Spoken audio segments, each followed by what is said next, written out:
Hello and welcome to The One Show with Alex Jones. And look who's back in Children in Need Week. It's Nick Grimshaw. Nice Thank you, Alex. Thank you for having me. I'm very excited. I love being with you on the telly. Good. We have a nice time. And what a night to be here because we have a huge star as our guest. So how do we introduce somebody of this calibre? Well, Get on with it. No, it's going to be very serious. We've got a big intro. We've got a big intro. We've rehearsed for 6 months. Yeah, could bigger up with facts and figures. Yeah. You know, not many people have 6 Oscar nominations. Yeah, I think we need bigger, though. Bigger. Yeah, I mean, this is like a big guest. Okay. How about we recreate, like, one of her most iconic scenes? Yeah, well, we did try that earlier. Got a bit weird. It's very weird, yeah. Yeah, that's not great. Not great, that. You're both supposed to be wearing a red. I know, she was meant to be Leo, and then she got the memo wrong. Yeah. Actually, you really wanted to wear the wig. Yeah. Exactly. Let's just give it the full welly. You're going to enjoy this. Here we are. Winchester, take it away. Just done it there. Please welcome to the show, Kate Winslet, everybody. You know, I have to tell you what is... I'll tell you what's very funny. Thank you very much. You're welcome. You're welcome. I don't mind you mentioning the 6 Oscar nominations because I'm actually really proud of those. I'm really proud of those. 6. I have to tell you, though, whenever I hear that song, it reminds me of a very funny moment. I was at a wedding once. And once, I've been to many weddings, but I was at one particular wedding, and the pianist started to play that song and handed me the mic. As if to say, like, do you want to do your party? People seem to think it's like a party piece. It's Celine. Yeah, of course. Yeah. When we put the outfits on, though, before to film our bit with Kate Winslet, being Kate Winslet, which, by the way, has been cut. We will not be showing that tonight because it was too terrible. We immediately started singing it.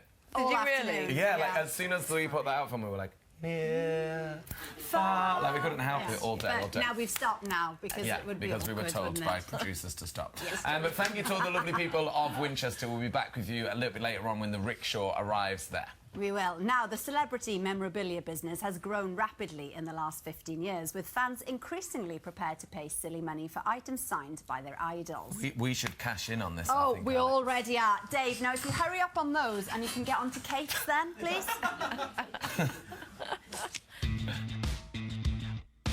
Signed celebrity memorabilia can be a real draw for fans. So, Kate, we thought we'd have a look online, and on one site there were 92 items that claim to have your signature. OK. Wow. Well, I feel like they can't all be real because they do really differentiate. Yeah, OK, so we'll let's just show you some of them there.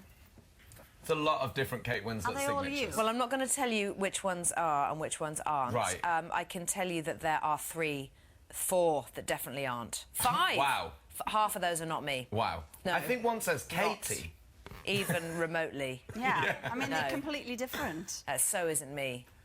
Anyway, Very all right, good. OK. So watch out. You know, I'll tell you what does happen to me, though, sometimes, is that if I sign a Titanic picture and an autograph hunter already has Leo's signature, I can see very clearly that, honestly, 8 times out of 10, it's absolutely not Leo's signature, because I know his signature very well. Yeah. And so that comes up a lot, and I do say, that's not Leo. Oh, no. Yeah. It's a man. It was probably Yeah, Dave. It's Just doing Dave. Leo. Oh, Dave. Dave. Dave. It was Leo. Let's talk about your new film, The Dressmaker, which is absolutely wonderful. It's about a female character called Tilly. She goes back to this middle-of-nowhere place in Australia, but there's quite a dark reason, isn't there, for her return? Yeah, so it's set in the 50s, and it is, I'd say, predominantly it's a comedy, but it has a sort of a slightly dark, twisted side as well. My mother, is played by Judy Davis, and she is a senile old bat who's gone mad up on the hill because her daughter's been away for a very long time. So Tilly, as a child, was sent away from the town at the age of 11. She was wrongfully accused of being responsible for a fellow schoolmate's death, and the film begins when she returns, and she wants answers, she wants revenge, and she's come home to find her mother. And then all hell breaks loose. And Tilly sort of gets this revenge through fashion. Yeah. Yes. Now, does she do this by, like, inflicting terrible double denim on people or, like, you know, socks and sandals? What? Purple chiffon. None of it. Pleats at the waist. No, she... So Tilly... So what she does, actually, is she kind of befriends the townsfolk who hate her, really hate her, and don't want her back, by making them wonderful clothes. I mean, these are people who live in the middle of nowhere and pretty much wear the same outfit or a version of it every single day and don't have a clue about fashion but wish to God that they did. And so she, one by one, transforms them all and almost bewitches them. She gets them under her spell. And they gradually give her information about events as they had happened years and years ago, and she pieces together the truth of what happened to that school friend and that perhaps she wasn't responsible for what happened in the end. It's really very clever, actually. Yeah, it's like a dark Gokwan of the 50s.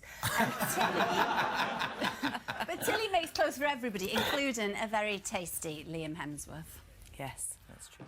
Lo and behold, our genius here does make them look different. Less like themselves and more like they want to be, don't you? You just called me Tilly. When? Just then. Oh, I never. Yes, you did. And this morning, twice. Oh, liar. Oh. Sounds like this is the most important piece of clothing I'll ever own. Yeah. That was my reaction to I have to tell you... No, I have to say, when I told my daughter, who is 15, that we were shooting that scene that day, she went...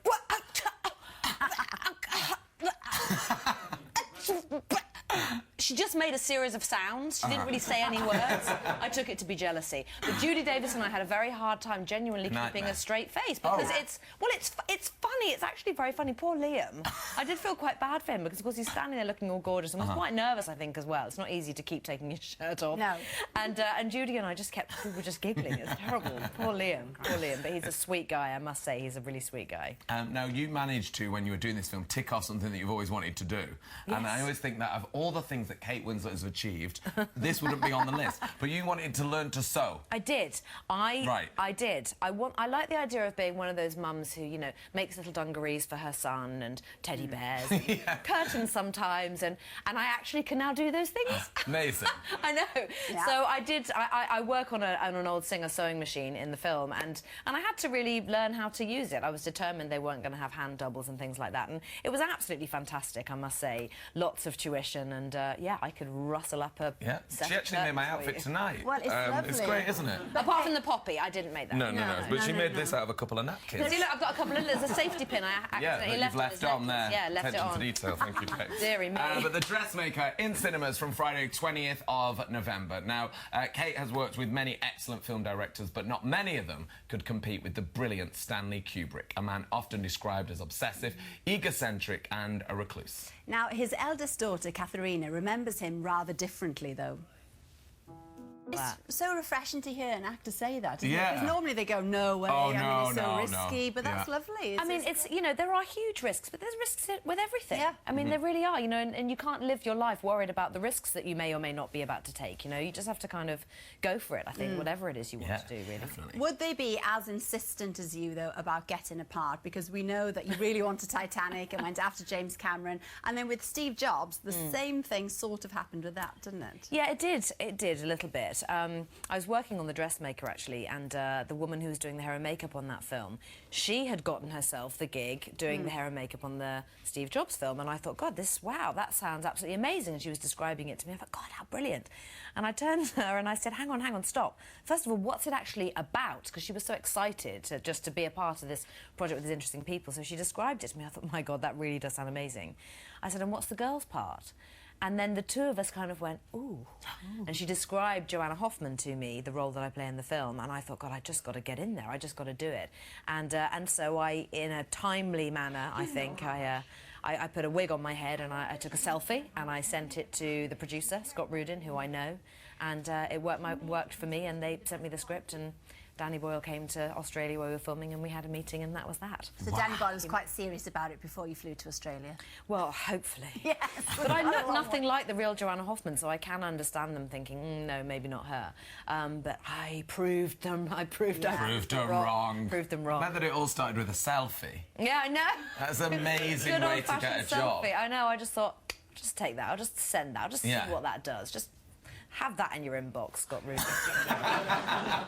It just happened. Yeah, You've done so many amazing things. Let's just quickly talk about Bear Grylls, because you did that in Snowdonia, which is Wales, where I'm from. How was it? Because I'm trying to convince Nick that this should be his next project. Oh, I'm obsessed with him. Oh, you'd love Bear. Bear's fantastic. Hi, Bear.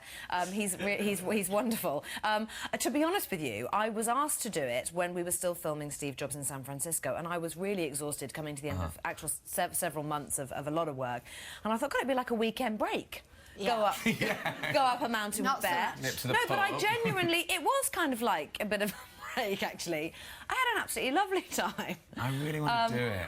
Not that, but I want to do it. Not that bit, definitely. Well, I think... None of that was planned, by the way. And when Bear suddenly revealed that he knew the next lines after the lines I've said, I was like, you are actually quite weird. Why would you know those You're lines? obsessed with it, Bear. Yeah, Oh. but it was great fun. I had a great time with him. Kate, it's been amazing to have your company this evening. Thank you so much. Thank you. Kate Winslet, everybody. So, as we say goodbye to Kate, it's time to say hello to Matt in Winchester.